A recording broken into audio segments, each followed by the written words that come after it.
How's it going, Scrub Gamers? Welcome back to another video here at Scrub Games, and we've got another lot of set 2 Shadows of the Galaxy reveals, giving us another week's worth of spoilers, and to see what we're getting in the next set, which comes out I think in July, so quite a while away. So we can enjoy still this current format of set 1, which is very enjoyable. So many decks you can play, different combinations.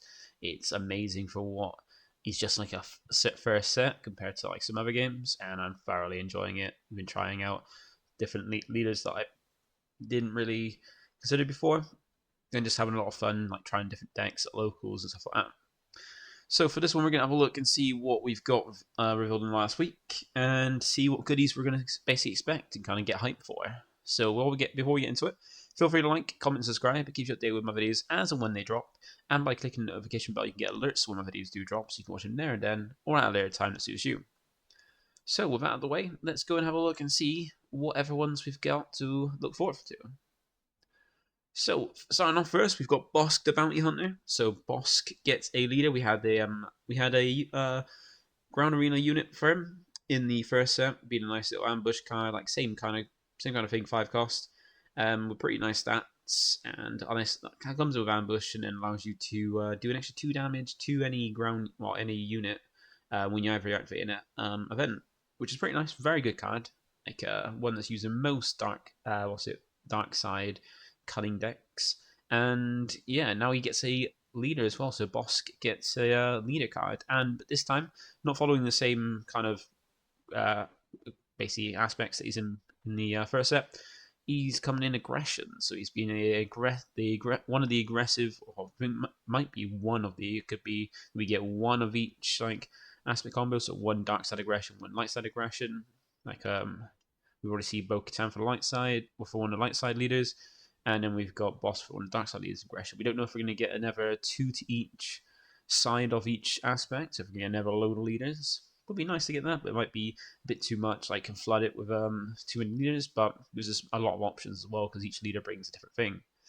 But for Bosk, he is the aggression dark side leaders, or one of them potentially, and he comes just like Boba with Underworld and Bounty Hunter. I think Boba's got something else as well.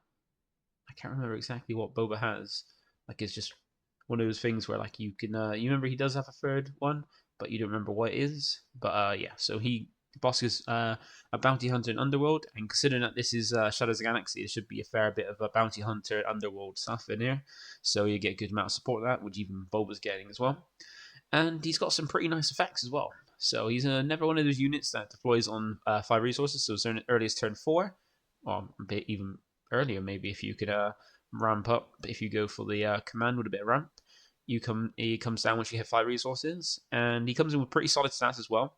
Like 4 damage is pretty good for a leader, and also 6 health is really nice because it's out the way of takedown, and also it's a good amount of bulk to have to kind of like defend. Like, it's not going to defend like all the hits, but at least it's not going to die straight away, like your opponent just going takedown, which is very nice. It's like one nice little thing you want. So pretty solid stats, and pretty nice when it comes out of 5. And he's got some pretty good effects. So on the front side, when he's in the leader side, he's got an action where you can tap him and then deal 1 damage to a unit with bounty, and then you may give a +1. Give it a +1 power for this phase. So you can do damage to something that's got a bounty. So remember, you can put bounties on things. We've seen, especially with Wanted, that a upgrade that you can put a card on, put an upgrade onto a card, like normally costs 0, and it puts a bounty on that card. So when that card's defeated, the opponent gets the or the person who defeated it gets the benefit. So you're gonna put on your opponent's cards, defeat them, and then get the benefits of that bounty. So this is quite nice. Like, you put things like bounties on cards, or cards that come in already with bounties. You can do a little bit damage, but you do make them a bit stronger. So like, you kind of piss them off. Kind of like did a bit of damage and piss them off, so they're a bit angrier when coming back. But you can potentially like finish things off to have a bounty, or like start chipping away at damage to kind of take them out, so you can claim that bounty. And then when you do deploy and boss comes down, he does have a little bit different of effect, but it still involves bounties, and it's very good because when you collect a bounty, is the cost of it, you may collect that bounty again, and you can only use this ability once each round. So it means if you collect a bounty and get a specific effect, like say a draw 1, you collect it again. So potentially any of those bounties that say like draw a card, you can draw 2 cards from this. Any one that says like untap 2 energy, you untap 4 energy. So any bounty you can collect twice in a turn with boss, which is very nice, and it's going to be interesting to see what kind of bounties we get, what bounties boss can kind of like get multiple of, and seeing what support you get in Underworld, like for Underworld and Bounty Hunter, plus in his own trait as well. So boss looking like a very interesting leader, and one I'm kind of like excited for because of that collecting bounties twice. So I'm looking forward to that. And then we also got a Boba Fett leader as well. So it does seem like we are getting 2 of each side of the leaders, like 2 good side and 2 dark side of each aspect, because this is the second of the heroic command leaders. Because remember, we saw Hunter in previously with that one. So it could be that we are getting 2 leaders in each different aspects. So that's a good, 16 leaders again? And then 2 from the start deck, so another 18 leaders, which is 18 leaders, which is really nice. Gives a lot of options, especially when they all do their different things. And once again, another Boba Fett. So Boba already coming in with a second leader, but this time a different one in command. So it's interesting. Comes in with the same stats it has on the Cunning one. We haven't set one. Just it deploys a turn later. So this one deploys turn 6. The same stats, but this one only has Underworld because he's no longer. I think he's no longer a bounty hunter because this is from when he's in the Mandalorian, the series. Like because his tag is Daimo. So yeah, it's got to be no, not the Mandalorian. Sorry, the Book of Boba Fett. So he's not a bounty hunter anymore, or whatever else he was in it. I don't know if I think he did have a third trait that wasn't just bounty hunter, but I can't remember what. I can't remember what. I'm surprised he's not a clone as well, because technically he's a clone like Omega from Django, so implies that. But then you didn't really find it out from the. Well, it makes sense that was not on the first one because that's from the original films, and then kind of the rest, like with the whole, he's like a clone like Omega is after. So yeah, not get to that. But his effect is on the leader side. Is when you play a unit that has 1 or more keywords, and keywords are the ones that are shown in red. So you got things like ambush, overwhelm, raid, like any ones after the red keywords. You trigger this, and you gotta have just 1 or more. So if it's just got 1, so like this is really nice when it comes to ambush as well, because ambush is a keyword. You may exhaust this leader, and if you do, give a friendly unit +1, +0 for this phase. You give an extra 1 power for the phase. So that's really nice for ambush, means you can bring in something like ambush, and because both this and ambush have like when played one, so you can use Boba Fett to like exhaust himself and give that unit that you play with ambush an extra +1 power, then trigger ambush to restand it and attack another unit, which is very, very good. Very nice. So like that is quite nice to like make use of ambush, and I do love ambush as a keyword. It's such a strong one. And then when he does deploy though, 6 resources, he now does something a little bit different. So rather than have to exhaust him, he just gives each ever friendly unit that has at least 1 or more keywords extra +1 power. So all your cards that have keywords just get stronger. So like if they got raid, they're a bit stronger. Restore, blah blah blah. Things any card that has a red keyword gets a extra 1 stronger, which is very nice. So it's not amazing compared to like what some other abilities do, but it is still very, very good because just giving it actually a +1 power, and unlike Krennic, you don't have to have things damaged. It's just, but you have to do a what is kind of like Krennic, isn't it? Because you give it's a certain type of cards you give keywords, but you have to be damaged, you have to like be closer to being defeated. You just have to have a keyword, which there's a fair few cards that have good keywords, and a very, very good cards you can kind of give keywords to cards as well. So if you give if you use because there's the card in set 1, the double aggression one that gives all units raid 2. So if you have something like that can give all your units a keyword, they all get the benefit, which is very nice. So why does not be like spectacular, like hyped, like crazy hyped compared to like something like collecting double bounties? It is still a very good effect, and it's nice to look forward to whatever cards we can get within this next set for it. So that is the leaders. So we got 2 leaders this week. I think if we get 2 leaders every week, that'd be pretty nice to see like all because there are a fair few. And now we got some more. We got some vigilance cards. We got 4 different vigilance cards. So we got Hylabon. I think it's Hylabon Enforcer. I get Hylabon Enforcer. I'm not great with the names on this, but Hylabon Enforcer has a nice little dark unit. And then we've got a Rose Tico from is she from the new films? Is that the one, or is it something different? Because Resistance would make me think is more of the new films. I'm not sure. I'm not great with names of like characters that are like the main ones. And then you got the armor from the Mandalorian as a nice, never heroic unit, and then you got Mustafa armor, big one. So going with Hylabon Enforcer is a one cost, 1/4 stats, pretty nice with grit as well. So the more damage it takes, the more damage it takes, the stronger it gets because it puts that damage into power. But it also comes as a bounty, and the bounty is just draw a card. So if you defeat this with Bosk, you're gonna be able to get 2 cards, which is quite cool.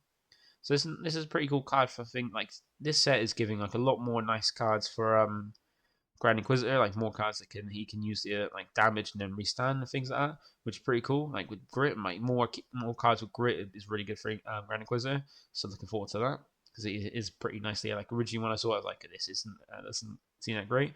Then I have to see some lists and like some gameplay of it. It's just I had to try it out for myself, and it is a lot of fun. Then we have Rose Tigo. So the heroic side of Vigilance. What she's got is attack resistance, whereas like the Enforcer has Underworld. 2/6, pretty decent stats for a 4 cost. Comes as shielded as well, and has this pretty interesting on attack where you can defeat a shield token on a friendly unit. It could be yourself, it could be any of your friendly units, because it doesn't say other friendly units, so it means she can do it to herself. And if you do give 2 experience tokens to that unit, so she can give herself an extra 2 experience, being going up to 4 power and 8 health, which is very good. Very, very nice. And the interesting thing is, you can just do it for each shield. Like I've been interested, like thinking about this with potentially like Hera, because even like with combining with the ghosts on like specters, because the ghost can give a shield to a specter unit on play or when attacking. So then you can essentially just do that, give a shield to something when attacking, with the ghost, then attack with this, knock the shield off of that unit, and give it 2 experience, and just keep doing that over and over again. And even like if you have Herald in, because like all the specters are unique units, or even Rose herself, you can give like experience to them as well. So that's pretty cool. So you can technically give a shield to your leader Hera, then swing with Rose to kind of knock that shield off and give her 2 experience instead, and then she'll give experience to something else like Ghost, and you can just keep building up, which is pretty interesting. So that's something that could be pretty cool. And you got the armor being a 5 cost with 3 5s. Not the best stats for a 5 cost, but pretty decent stats. There's pretty like the same as Katina Bouncer, and that's pretty decent. And it's got on one play to give a shield token to each of your up to 3 Mandalorian units. So like more Mandalorian support, giving shields to them as well. It's pretty cool. There's a fair few Mandalorians as well. Like there's I can't remember. It's the one that when you upgrade it, you can give it gains the extra 1/1 to its stats. That's pretty cool. And be able to like give her protection to up to 3 Mandalorian units is pretty nice, especially since you can go like the few turns before, kind of playing some Mandalorians out and then just going armor, shield them all, which is pretty nice. Then you got Mustafa there, like a 1 cost 0/4. I think that's similar to Cantina Bouncer, but then it's got one. This one's got more health, and then but instead of having raid, it's got restore 2, so it can swing and heal 2 from your base. So nice bit of healing. Not sure if it's going to be great, but then it does give a bit of healing. Just doesn't do any damage when it's attacked or when it attacks as well. So you're just using this to kind of like heal yourself, but you're not really doing much with it. Pretty interesting. More options are quite nice. And then we got some more cards in command as well, and a fair few. Well, for this one, we got just heroic side of it. So we got Sundarian Peacekeeper. I think this is Sundarian Peacekeeper. We got Freetown Backup, and we got modded Cohort. So these are pretty interesting, like pretty nice ones as well for like I would not for Leia, but like for more like for Sabine. Like some of them seem pretty good. Sabine, like Sundarian Peacekeeper seems to have a very good one for Sabine. Like very aggressive and also like undoing what your leader does to yourself, which is pretty cool because you got Sundarian Peacekeeper being a 3 cost command heroic unit with 1/5 stats. So pretty good stats. Like doesn't do the most damage when it's attacked, but has a good amount of bulk at 5 health as well. And then comes in with Raid and Restore 2. So Raid 2, so when it does attack, it does 3 damage. Well, I guess extra 2. So when it's attacking, it's doing 3 damage. When it's attacked, it does 1. And it's got Restore 2, so when it swings, it's hitting for 3 damage, healing 2 from your base as well. So like with Sabine, it's really nice that you're pushing more damage to her base, but then you're healing the damage you do to yourself by Sabine's effect, because she does, on the lead area, taps herself to deal damage to both bases, So after 2 turns, you've taken 2 damage from immune effect. But this can heal that 2 damage off, which is very, very cool. Like I think it's very nice for once it's been, and not too bad. Like for a turn 2 play as well to get out and then start swinging, and pretty hefty bulk for a free cost. Then you got free town backups. It's a nice one, nice like early turn 2 play as well, because it's a 2 cost. Well, turn 1 play, sorry, because it's a 2 cost. 1/4 is not too bad for stats, but then on attack you can give another friendly unit 2/2 for this phase. So doesn't do too much damage, but then it's just always like every time it swings you give something else, but you have to have something else on board. So that's the only downside of it. You have to have something else on board so you can give the 2/2 because it says another friendly unit. If it's just a friendly unit, you can give it itself. But be able to give anything else on your board next to 2/2 for the phase is pretty nice. And it even comes with smuggle as well, so same kind of same aspects. This is smuggles in for 4, so it makes for an easy one to kind of like resource early, and then later on you can play it out, and then the turn after you can start swinging with it and doing some pretty nice stuff with it. Then you've got modded cohort as well. So it's a 4 cost 2/4, so alright stats for a 4 cost, but it does have ambush, so it comes in and attacks units straight away, and also has raid 2, so when it does attack, it's doing swing for 4, so kind of swing for the same stats as escort skiff, I think it is, was that one, but then it doesn't have to take that same stats back, but it always has ambush, whereas that one only gains ambush when you've got another command unit on board, which is not difficult to keep out. And yeah, this one's pretty nice. Like comes in straight with ambush, swings for 4 or something. Turn 3 play, and it's pretty nice. So like some pretty nice command units in the heroic side, giving like offering more aggressive. That's one thing that we've got is like the good side, like the heroic side, is more aggressive in their like kind of decks, whereas the dark side are more like controlling, which is makes sense because it's given like the like adds a lot of flavor to the Star Wars franchise, which is cool. Then we've got some more aggression units, and we've got Jango Fett. So our first look at Jango Fett we have is as a unit, as a normal unit, not a leader unit, just a normal one. We got Christanton.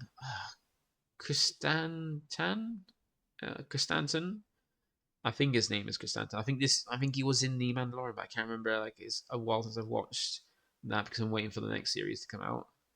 And yeah, like I think that's the one from that. I think he is from that. Pretty sure. And you got Dengar as well, and then you got Punishing one. So all unique units for it, and all like Underworld Bounty Hunter ones. You got Jango Fett being Underworld Bounty Hunter. Yeah, all got the Underworld skill. All the ground units have Bounty Hunter, apart from Kristanston is a Wookiee, and then you got the space unit being a vehicle and transport. So for Jango Fett, he's a 4 cost, and 3/6 pretty nice stats for his 4 cost. He's got a lovely little effect, which while attacking with a unit with bounty, he gains extra free power and overwhelm, so any like additional damage that exceeds the HP on that card when you defeat it goes to your bonus base. And he's got a nice little effect as well. When he does attack a unit and defeat it, then you get to draw a card. So being able to like take things out and then defeat him and draw more cards is pretty nice for Jango. And another lovely one. Like also, all of these have really good stats to be on Inquisitor as well, like dark side, like the aggression cards, very nice ones for Inquisitor, where especially when they're never set, and more aggression cards, you can actually go double aggression with it to add that. Those some nice double aggression cards, which is pretty sick. So Jango Fett being a very nice one and a pretty good rare as well. Like, the rare is always really good. Like these, in the first set, rare is really good. Looks to be the same with this one. And you got Christanton, so another one like most Wookiees have, like a nice bit of bulk, 7 health, and 3 damage. And then he's got the kind of same thing as like the Fett's Fire Spray, where you got like the when played, if like you meet a certain condition, you can come in ready to use straight away. So for this one, it's when played if the enemy unit has bounty, which you can easily put on. We've got some bounties we'll show you at the end of this as well. And you can ready this unit, so if your opponent has a card of bounty, ready, you can play in like readied, especially for a 5 cost as well, you kind of want that. And he's got a nice on attack. You can choose a ground unit. You may deal 1 damage to it for each damage on this unit. Since he's got a lot of bulk in 7 health, he can take quite a bit of damage, and then it's like chucking that out down to other things as well, which is really cool. Really nice unit, especially for an uncommon. That's very good. Then we got Dengar, so a very cheap unit at 1. Has a pretty decent stats for a 1 cost, being 2/2, and he's got the a nice little effect where when you play an upgrade on a unit, you can deal 1 damage to that unit. So you put like, especially when you got bounty bounty upgrades that make it so when that card is defeated, the opponent or the person defeated it gets the bounty. Putting the bounty on your opponent's cards, you're gonna do 1 damage with this, and you can have multiple on board because he's unique, so that'd be sick if it wasn't unique. You could just put a load of them out and just go right here's like 2 to 3 damage depending on when you got out. Still pretty nice, especially if you put it on something that's like weakened, like only 1 health away. You can just put that bounty on it, take it out, and claim that bounty straight away, which is pretty nice. And you got Punish 1, pretty interesting space unit. 3 cost, 3/4, like same kind of stats as Millennium Falcon, which is pretty good. We know how good that is. And then you got the effects on it being when an upgraded enemy unit is defeated, you may ready this unit. You can use this this ability once each round. So you can kind of like make use of it, like play it out. Then if your opponent's got puts a bounty on something, take it out, then restand this is just very cool. Like very nice to see, like especially when the units like this a 3 cost as 3/4. The stats is very very good. So that is the aggression units, and then we come to the cunning ones. So it's pretty nice cunning ones as well. We got Chain Code Collector being a 4 cost unit. We got Fennec Shand being a 7 cost unit. And then we got Boba Fett's armor being a 2 cost upgrade. So start for Chain Code Collector. It's a 4/2, so not potentially bulky. It does come with ambush as well, so it can attack the same turn it comes into a unit. And it's got an on-attack where if the defender has a bounty, so even more things with bounty, it makes sense with like the Underworld Bounty Hunter, they're going to be trying to collect those bounties. You give the card a -4 power for this attack. So that's pretty nice. So you can give something bounty and play this in ambush, take 4 less damage, and hopefully survive the attack. So this sticks around because he does have a good amount of attack in 4.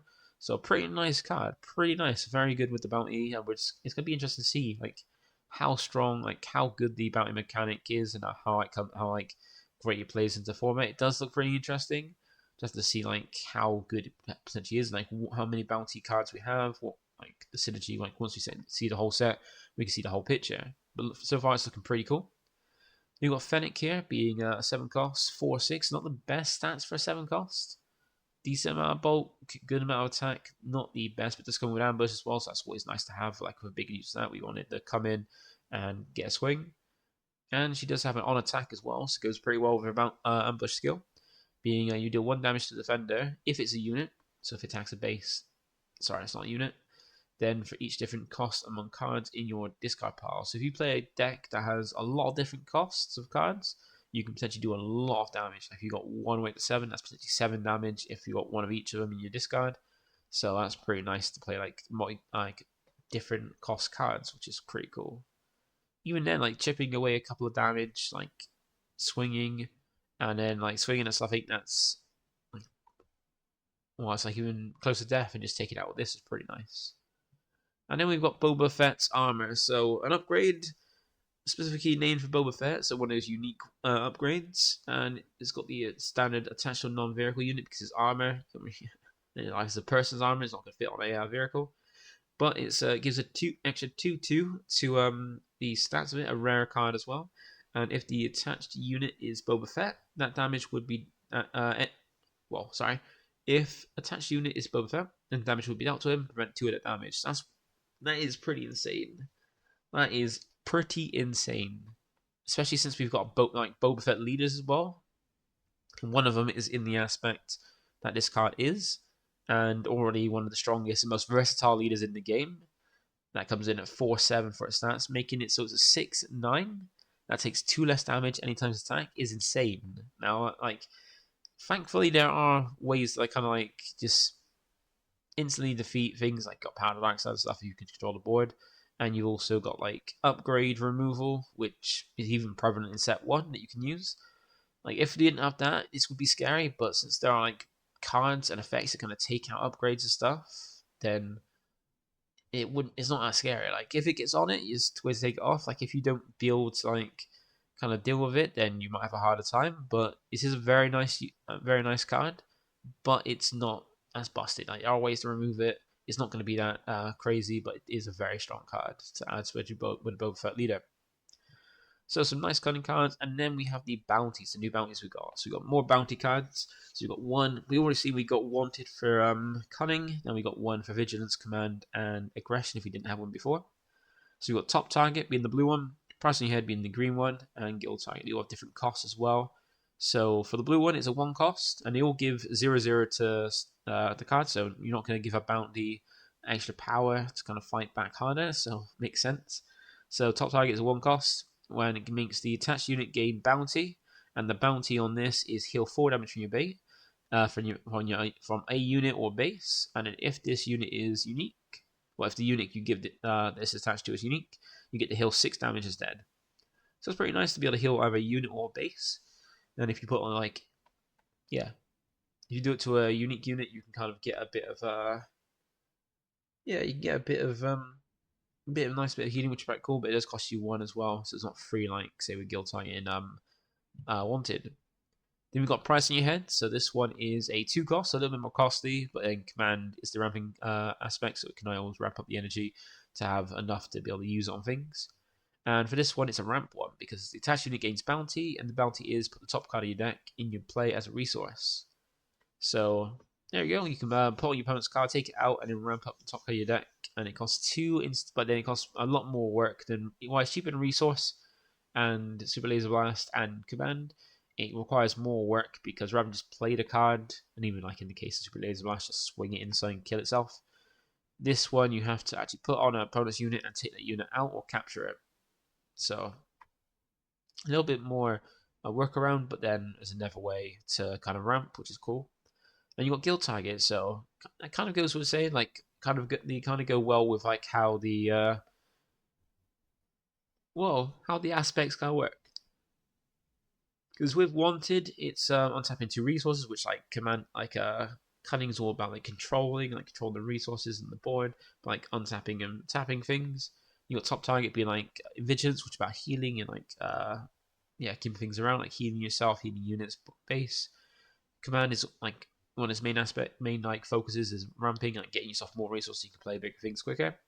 And then of course, aggression is all about kind of being aggressive with damage. So of course, with the guild target, 0 cost, and it gives you attached unit bounty, and the bounty is deal 2 damage to a base. But then if the unit is unique, you put it to, you deal an extra 3 damage instead. So put on a unit, take it out, and potentially do 2 to 3 damage depending if it's unique or not. That's pretty nice. Kind of goes in with aggression, not the best, but then if you're playing aggressive decks, kind of like pushing out damage, you're taking out your opponent's units to kind of not like control the board as well while trying to push, then that's pretty nice. And that is all the cards for this one. So never a lot of reveals, like not too many, but a good amount for a week, like better than how bad I was doing theirs. But yeah, some pretty nice cards. Like look forward, like each time we get reveals, kind of hyped. You get some really nice ones, and there are like even in like commons, uncommons, rares. There's pretty nice cards. We've seen a few legendaries as well. I think maybe just 1 legendary, being the Mandalorian. But yeah, it's really nice cards and pretty hyped for set 2. Like we've got a good amount of time until set 2 drops, so you can enjoy this format still, enjoy the set with format, try all the different decks that come to offer, and all the different like combinations of the leaders. Like it is crazy how we get 18 leaders for the first set, 4 different ways to play each one, and even them in the same aspect combination, you've got different ways to play those. They can play more aggressive, controlling, things like that. It is pretty sick. So that's it from me today. Thank you for watching. Feel free to like, comment, subscribe, and I'll catch you in the next one. Bye for now.